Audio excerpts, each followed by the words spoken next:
Hey, what's up, guys? This is your boy Montre. I'm coming at you with some more info. Now, I'm giving all credit to the Mandela Research Group. They are always on it when it comes to new things. This one personally affected me. Of course, I'm a child of the 80s. Bruce Springsteen, looked at his name, just looked up his name, and apparently it's spelled differently in this reality. I don't know how you remember it, but I remember it's spelled with EI. Now, Bruce Springsteen is spelled with two E's. That's not something I would just ignore or not see. Born in the USA, that's Bruce Springsteen. He's a legend, and I definitely remember his name being spelled. It's kind of like the Bernstein Bear kind of thing effect. They should just might as well call it the Bernstein effect. But it definitely, it's one of the same things where I remember his name being spelled a certain way. Now, it's not spelled that way anymore. So, like I said, I don't want to get caught up too much in all the changes, but the reasoning why the changes. And I really do believe that there's some outside influence, could be now. And the more I'm researching it and the more I'm looking up at things, I'm starting to think that there might be some outside influence happening that could be causing all these changes now at this particular time, and also a reason why there's only a few people who are seeing the changes. A little article popped up on my news feed that I want you guys to check out, which is a little bit disturbing, and it speaks about extraterrestrials. So, the disclaimer: if extraterrestrial life or other beings on this planet disturb you or you don't believe in it, then you can just not watch it. But this is what I found. Okay, guys. So I wanted to go ahead and record this before Forbes decides to take it down or whatever. This is from a couple of years ago. I found it through a link, and when I clicked the link didn't go anywhere, so I had to do a search for it. This is from Forbes magazine, or Forbes website, which is a very reputable website. But it talks about Iran says tall white space aliens control America.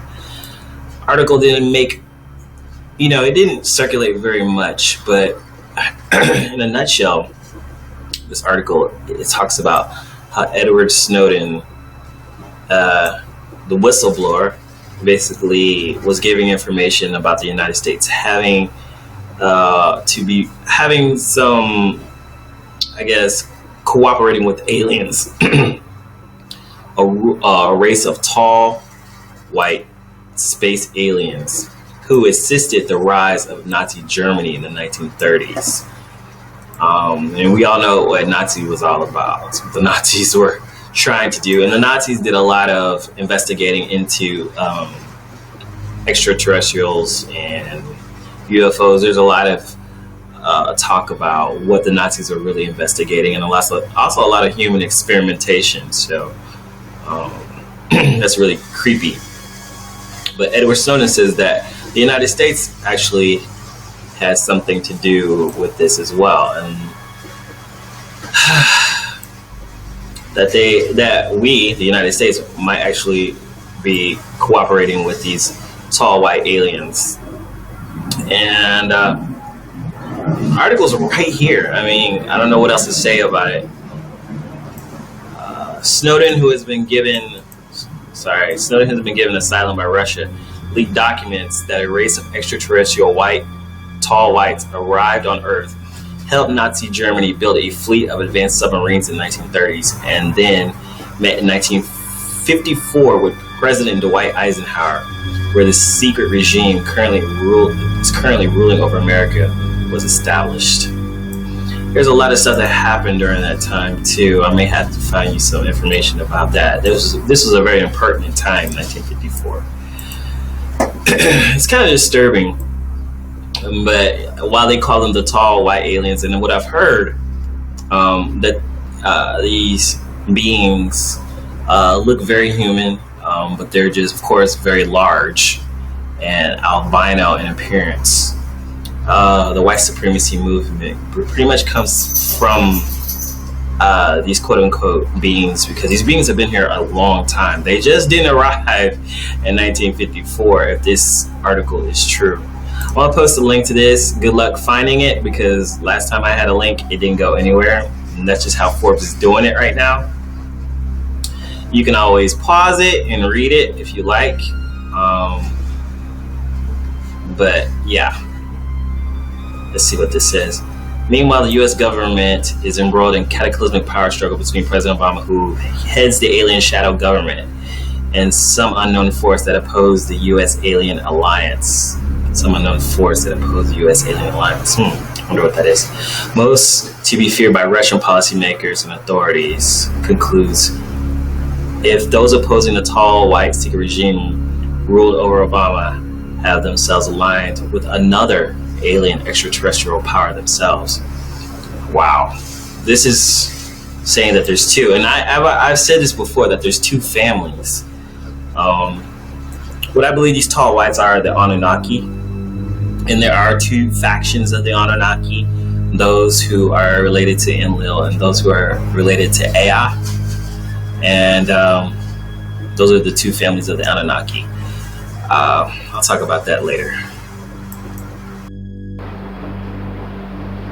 Now guys, when we're talking about the great or the tall whites, we have to go back and look at mythology and understand that these are not extraterrestrial beings. These are actually the Anunnaki. These are the Nephilim. These are the fallen angels that came down to heaven, came down from the heavens, from their other dimension. Okay, this world is divided up in different dimensions, and we live in the third dimension. The fourth dimension is the imprisonment of the demons. Fifth dimension, sixth, seventh are the abode of angels and what we may call God. But these are actual beings, and they have the ability to exist in this realm, and they have been. And a certain few of them are trapped in this realm. So the Anunnaki, like I said, there's two families. There's the family of Enlil, and there's the family of Ea. And Ea and Enlil were elder gods in the beginning, and they are the Elohim in the book of Genesis, because in the book of Genesis it says the Elohim, and Elohim created the heavens and the earth. Not just one God, but the Bible that we have now pretty much translates that as one God. Now, I'm sorry if I'm going too fast. There's a lot of information, and I don't want to be redundant for those who already know this stuff. But what we have here is that the Anunnaki never left, and there is one particular one that was trapped because of his sin, and that's Apollo. And we keep hearing the name Apollo pop up, especially in NASA. And Apollo was a sun god, and it goes back to the sun worship that I was speaking about in another video. Apollo, or Apollyon, is the Anunnaki he is the son of Enlil. He is the son of God. He's a prince. And he was in the book of Revelations, he's supposedly trapped in the abyss. And he gets released from the abyss in Revelations 9:11. Is there a reason why that number is significant even today? Revelations 9:11, he is released from his abode. Even the emergency number 911 was used a long time ago and was picked for a reason. Those are very important numbers because it refers back to that scripture. But like I said, that particular article that I showed you tells, it was by Snowden whistleblowing that America is working with the tall whites, which are possibly the family of Enlil, while there's another faction of Anunnaki who are fighting against America, basically, and those tall whites. And that would probably be the family of Ea. Ea, they are aquatic, while Enlil, they were gods of the air. They were more airborne, albino-like, while these other ones were more reptilian-like, so or amphibious. And we hear a lot of legends about the amphibian gods, especially in African lore, the Chitauri, and also the feathered gods in Aztec legends. So my guess is that these gods have never left. These beings have never left, and they have put themselves and placed themselves as gods in every generation. And it's not far-fetched. They've been around since the Egyptian days. They've been around since the Roman days. And then after the Romans became the Roman Catholic Church, and then the church took over, and then the royal family took over.